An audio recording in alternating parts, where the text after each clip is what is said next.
اچھا بھائی، قرآن پڑھتے ہوئے ہونٹ ہلانا کیا ضروری ہے؟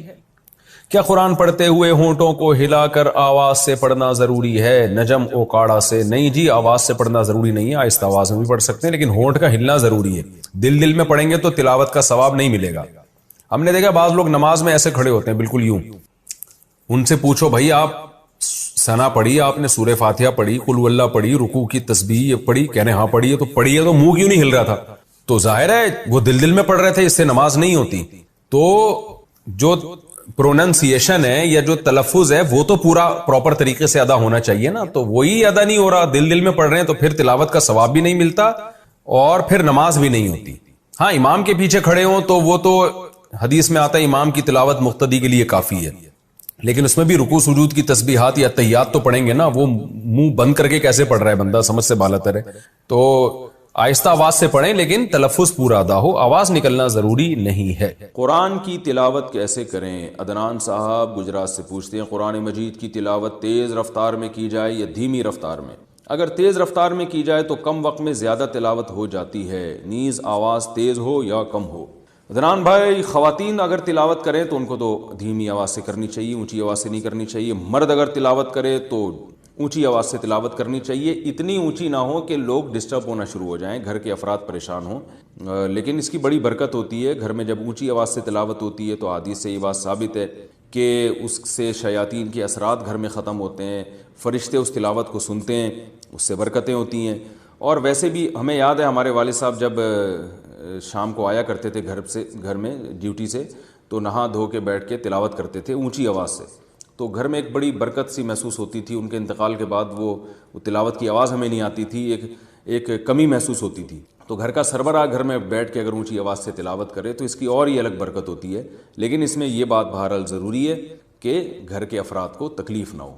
ایسا نہ ہو کوئی بچہ آپ کا پڑھ رہا ہے، اسٹڈی کر رہا ہے، اس کا صبح ایگزام ہے اور آپ اس کو تلاوت سنا رہے ہیں، تو وہ بعض دفعہ پھر پریشانی کا سبب بنتی ہے یہ چیز۔ رہا یہ مسئلہ کہ اسپیڈ میں تلاوت کی جائے یا آہستہ رفتار سے، اسپیڈ میں بھی تلاوت کر سکتے ہیں، اور اگر آپ سمجھتے ہیں اس سے زیادہ تلاوت ہو جائے گی تو تیز رفتاری سے تلاوت کریں، لیکن تیز رفتاری کی ایک حد ہے، اتنی رفتار کے الفاظ سمجھ میں نہ آئے، کوئی سن رہا ہو تو اس کے سمجھ میں ہی نہ آئے کہ آپ کیا کہہ رہے ہیں، یا عالم تعلمون کے علاوہ کوئی سمجھ میں نہ آ رہا ہو، تو پھر یہ اتنی اسپیڈ جائز نہیں ہے۔ تو رفتار میں بھی تلاوت کی جا سکتی ہے، بلکہ کرنی چاہیے تاکہ زیادہ سے زیادہ تلاوت ہو سکے، اور اس رفتار میں تجوید کے قواعد کا خیال کرنا چاہیے۔ ہاں اگر سمجھ کے قرآن پڑھ رہے ہیں، آپ کو عربی آتی ہے ماشاءاللہ، تو پھر اتنی اسپیڈ ہو کہ آپ کو یہ پتہ بھی چلے کہ آپ یعنی مفہوم کی طرف بھی آپ کی توجہ جائے۔ تو اتنی زیادہ اسپیڈ کر لینا کہ مفہوم ہی سمجھ میں نہ آ رہا ہو آپ کے، تو بھی غلط ہے۔ تو اگر قرآن سمجھ کے پڑھیں گے تو پھر اتنی رفتار ہونی چاہیے کہ آپ کو ایک ایک آیت پہ غور کرنے کا موقع ملے۔ ایک بات یاد رکھو، میں جو یہ نظریہ چلا رہا ہوں، 2 شادیاں 3 شادیاں، اس میں لوگ سیریس نہیں ہو رہے ہیں، اس کو مذاق سمجھ رہے ہیں لوگ۔ کیسے؟ جب کرنے پہ آتے ہیں نا تو سیریسلی نہیں کرتے۔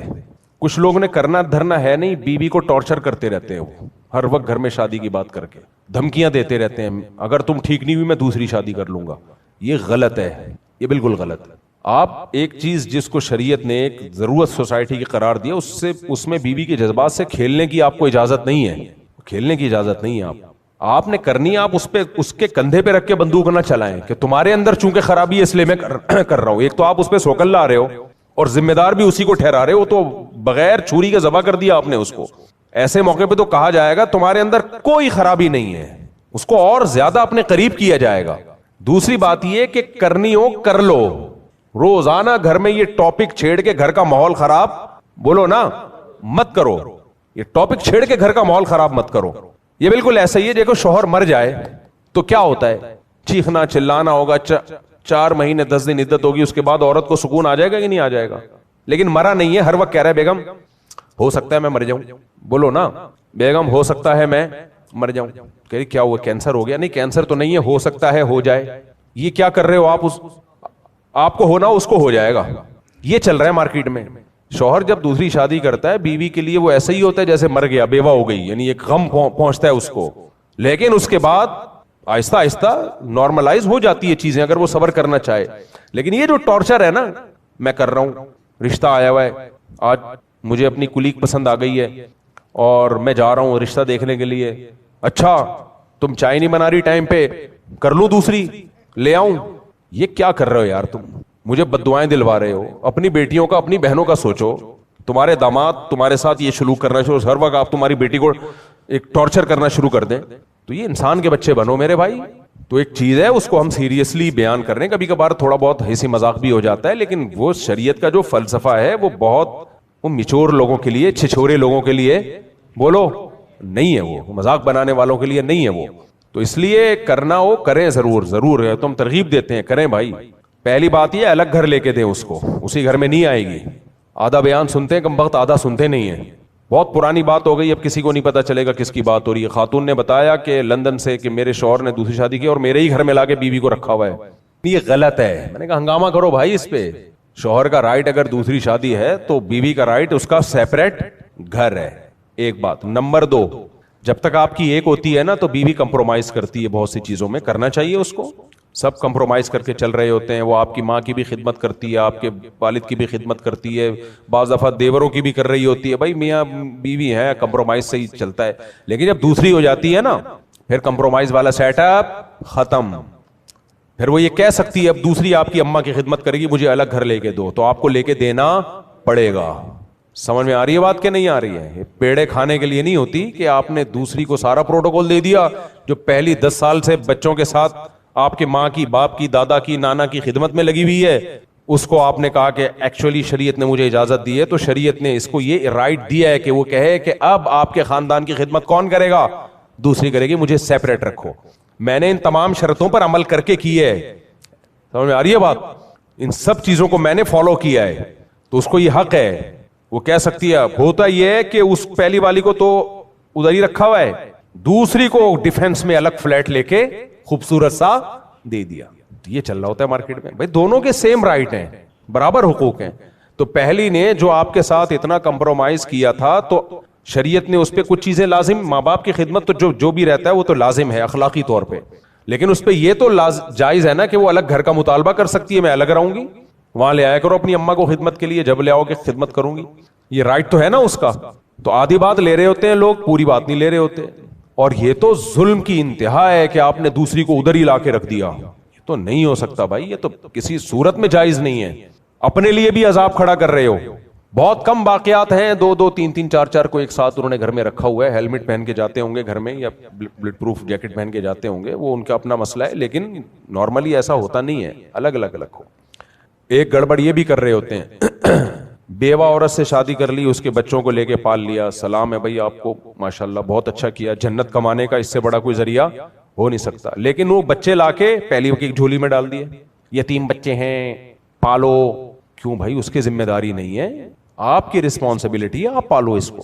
بعض یہ بھی کر رہے ہوتے ہیں پال تو نہیں رہے لیکن لاتے ہیں اس کو پہلی والی کے گھر میں. بھائی پہلی والی کے گھر میں آپ دوسری کے بچوں کو زبردستی بولو نہیں لا سکتے، نہیں لا سکتے آپ.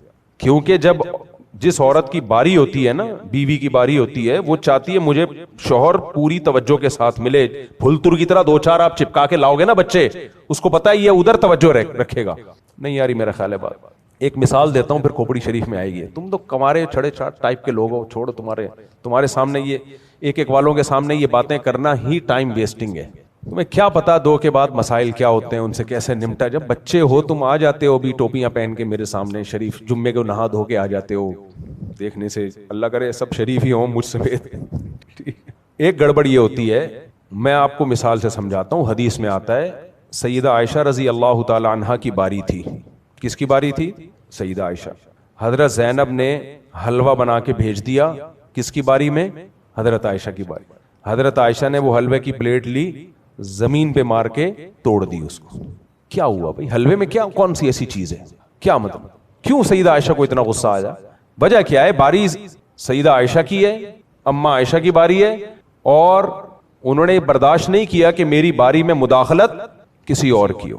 کیونکہ نبی جب وہ کھائیں گے حلوہ، وہ یہ والے حلوے نہیں ہوتے تھے. حلوے کھانے سنت نہیں ہے جو آج کل کے حلوے آ رہے ہیں.